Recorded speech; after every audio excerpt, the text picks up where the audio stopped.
अस्सलाम वालेकुम व्यूवर्स। इस उम्मीद के साथ कि आप सब अपने अपने घरों में अपनी फैमिली के साथ खुश व आबाद होंगे। दुआ है पाक परवरदिगार से कि वो हमें हासदों के हसद और बुरे लोगों के शर से अपनी पनाह अता फरमाए, आमीन। व्यूवर्स, आज मैं आपके लिए एक ऐसी रेसिपी लेकर आई हूँ जिसे एक बार बनाने के बाद आप रमज़ान के पूरे महीने क्रिस्पी पकोड़े इंजॉय कर सकते हैं। बस रमज़ान में जब अफ्तारी बनानी हो तो इसे निकालें और मिक्स करें और झटपट से क्रिस्पी पकोड़े तैयार कर लें। तो चलिए जल्दी से रेसिपी की तरफ चलते हैं। यहाँ मैंने सबसे पहले आधा किलो बेसन लिया है। आप यहाँ बेसन को इस्तेमाल करने से पहले इसे अच्छे से छान लें। अब मैं इसमें हाफ़ कप चावल का आटा शामिल कर दूँगी। ये आटा मैंने खुद चावलों को घर में पीस के तैयार किया है। आप चावल पीस के इन्हें अच्छे से छान लें तो आपका चावलों का आटा रेडी हो जाएगा। ये काम आप किसी मिक्सी के जार में बड़ी आसानी से कर सकते हैं। चावलों का आटा शामिल करने के बाद अब मैं इसमें 1/4 कप कॉर्नफ्लोर के शामिल कर दूंगी। आपने भी ये दोनों चीज़ें बेसन के अंदर लाजमी शामिल करनी है। ये दोनों चीज़ें शामिल करने से आपके पकोड़े बहुत ही क्रिस्पी से बनकर तैयार होंगे। और अक्सर ये जो लोग शिकायत करते हैं कि पकोड़े ज़्यादा देर रखे रहने से नरम पड़ जाते हैं, लेकिन अगर आप इस मिक्स से पकोड़े बनाएंगे तो अगर आप अफ्तारी से आधा घंटा पहले भी पकोड़े तैयार कर लेते हैं तो आपके पकोड़े फिर भी क्रिस्पी ही रहेंगे। तो अब इस मिक्स को चटपटा बनाने के लिए इसके अंदर कुछ खुश्क मसाले शामिल करते हैं जिनकी मिकदार कुछ यूँ है। 2 टेबलस्पून भर के कुटी लाल मिर्च, 2 टेबलस्पून भर के कुटा हुआ सफ़ेद ज़ीरा और इसी के साथ इसके अंदर जाएगा 2 टेबलस्पून भर के कुटा हुआ खुश्क धनिया।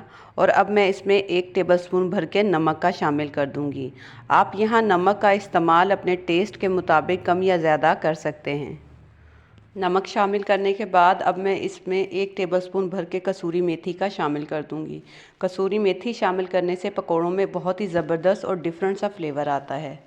यहाँ कसूरी मेथी को शामिल करने से पहले मैंने इसे हाथों की मदद से हल्का हल्का मसल लिया था।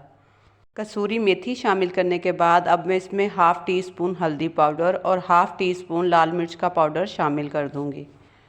लाल मिर्च का पाउडर शामिल करने के बाद अब बारी आती है पकोड़ों को मज़ीद चटपटा और चटखारेदार बनाने की। पकोड़ों को मज़ीद चटपटा और चटखारेदार बनाने के लिए अब हम इसमें 1 टेबलस्पून भर के चाट मसाला शामिल कर देंगे। चाट मसाला शामिल करने के बाद अब मैं इसमें 1 टेबलस्पून भर के अनारदाने का शामिल कर दूंगी। अनारदाना शामिल करने से ना सिर्फ पकोड़ों में बहुत ही ज़बरदस्त सा फ्लेवर आ जाता है, बल्कि ये पकोड़ों को हज़म करने में भी मदद करता है। यहाँ अनारदाने को मैंने हल्का हल्का कूट लिया था।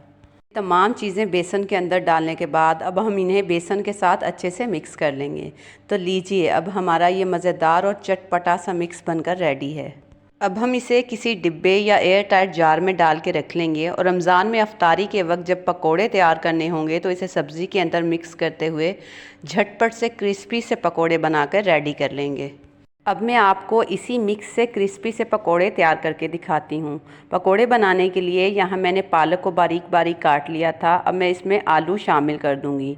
आलूओं को यहाँ मैंने फ्राइज़ कटिंग में काटा है। इसी के साथ अब मैं इसमें एक प्याज स्लाइस कटिंग की हुई शामिल कर दूँगी। पकोड़ों को मज़ीद फ्लेवर देने के लिए अब मैं इसमें 4 से 5 अदद बारीक कटिंग की हुई हरी मिर्चें शामिल कर दूंगी। आप यहाँ मिर्चों का इस्तेमाल अपने टेस्ट के मुताबिक कर सकते हैं। अब मैंने जो मिक्स तैयार किया था उसे मैं इस सब्ज़ी के अंदर डालते हुए अच्छे से मिक्स कर लूँगी। इसी मिक्स से बैंगन, आलू, प्याज और पालक के अलग अलग पकोड़े भी तैयार कर सकते हैं। यहाँ हम अभी इसमें पानी शामिल नहीं करेंगे, बल्कि हाथों की मदद से इस तरीके से इसे सब्जियों के साथ अच्छे से मिक्स कर लेंगे। ऐसा करने से हमारे जो पकोड़े हैं वो बहुत ही क्रिस्पी बनकर रेडी होते हैं। अच्छे से मिक्स करने के बाद अब जितनी ज़रूरत होगी थोड़ा थोड़ा करके मैं इसके अंदर पानी शामिल कर दूँगी। यहाँ सब्जियाँ और बेसन अच्छे से मिक्स हो चुके हैं। अब बारी आती है इसके पकोड़े तैयार करने की। पकोड़े बनाने के लिए यहाँ मैंने एक कढ़ाई में ऑयल को गर्म करने के लिए रख दिया था। जैसे ही ऑयल गर्म हो जाएगा मैं इस बैटर को इस तरीके से हाथ पे फैलाते हुए इसके पकोड़े तैयार कर लूँगी। यहाँ मैं आपके साथ एक टिप शेयर करती चलूँ कि आप जब कभी भी मिक्स सब्ज़ी के पकोड़े बनाएं तो आप उन्हें इस तरीके से फैलाते हुए ऑयल में डालें। इससे आपके जो पकोड़े हैं वो क्रिस्पी बनकर तैयार होते हैं। यहाँ हम पकोड़ों को हाई फ्लेम पर फ्राई नहीं करेंगे, बल्कि इस दौरान हम चूल्हे की फ्लेम को लो टू मीडियम रखेंगे ताकि हमारे जो पकोड़े हैं वो क्रिस्पी से बनकर तैयार हो सकें। जैसे ही पकोड़ों पर खूबसूरत सा गोल्डन कलर आ जाएगा अब हम इन्हें ऑयल में से निकाल लेंगे। तो लीजिए, हमारे ये क्रिस्पी और चटपटे चटखारेदार पकोड़े बनकर रेडी हैं। अब आप इसे रमज़ान में अफ्तारी से 1 घंटा पहले बनाएं या आधा घंटा पहले, ये इंशाल्लाह ऐसे ही क्रिस्पी रहेंगे और बिल्कुल भी नरम नहीं पड़ेंगे। आप भी रमज़ान आने से पहले पहले ये मिक्स तैयार करके रख लें और फिर पूरा रमज़ान चटपटे और चटखारेदार क्रिस्पी पकौड़ों का मज़ा लें। यकीन करें, ये पकोड़े खाने के बाद रोज़ेदार आपको दुआएं देंगे। और इसी के साथ अगर आपको मेरी ये रेसिपी अच्छी लगी हो तो जाने से पहले मेरी वीडियो को लाइक और मेरे चैनल को सब्सक्राइब ज़रूर कर दीजिएगा, ताकि मैं आपके लिए ऐसी ही मज़े मज़े की और आसान सी रेसिपीज़ लेकर आती रहूं। अगली रेसिपी तक के लिए मुझे इजाज़त दीजिए। अल्लाह हाफिज़।